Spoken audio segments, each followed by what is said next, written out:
There's a line to a quarry at the end of Thomas's branch. It goes for some distance along the road.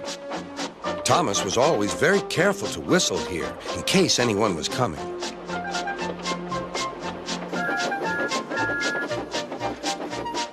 Early one morning, a large policeman was sitting close to the line. Thomas liked policemen. He had been a great friend of the officer who had just retired. Beep, beep, he whistled. Good morning. Thomas expected that the new officer would be friendly too, but he was sorry to see that he didn't look friendly at all. He was red in the face and very cross. Disgraceful, he spluttered. I didn't sleep a wink last night. It was so quiet, and now engines come whistling suddenly behind me. I'm sorry, sir, said Thomas. I only said good morning.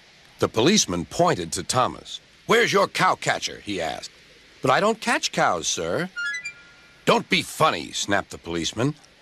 He looked at Thomas's wheels. No side plates either. And he wrote in his notebook. Engines going on public roads must have their wheels covered and a cowcatcher in front to protect people and animals from being dragged under the wheels if they stray onto the line. You haven't, so you are dangerous. Rubbish, said Thomas's driver. We've been along here hundreds of times and never had an accident. That makes it worse, the policeman answered. He wrote regular lawbreaker in his book. Thomas puffed sadly away.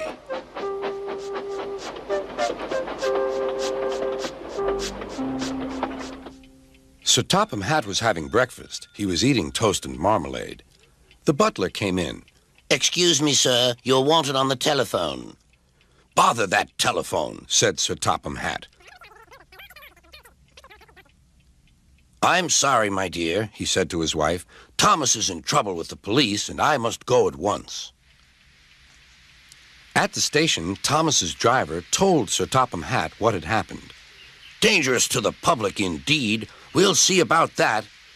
Sir Topham Hatt spoke to the policeman. But however much he argued with him, it was no good. The law is the law, he said, and we can't change it. Sir Topham Hatt felt exhausted. I'm sorry, driver, he said. It's no use arguing with policemen. We will have to make those cowcatcher things for Thomas, I suppose. Everyone will laugh, sir, said Thomas. They'll say I look like a tram. Sir Topham Hatt stared. Then he laughed. Well done, Thomas. Why didn't I think of it before? We need a tram engine. When I was on my holiday, I met a nice little engine called Toby. He takes freight cars from the farms, but the trucks are taking over most of his work and he needs a change. He has cowcatchers and side plates. I'll write to his superintendent at once.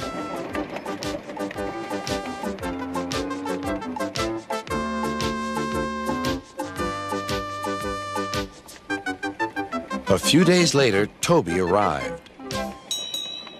That's a good engine, said Sir Topham Hatt. I see you've brought your coach, Henrietta.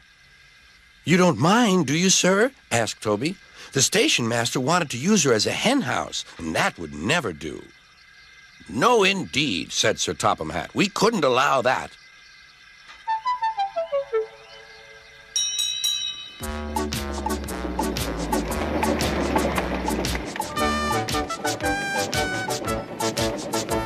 Toby made the silly cars behave even better than Thomas did.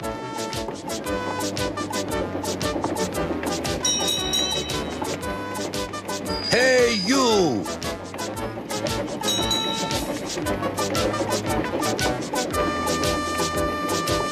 At first, Thomas was jealous, but he was so pleased when Toby rang his bell and frightened the policeman. They've been firm friends ever since.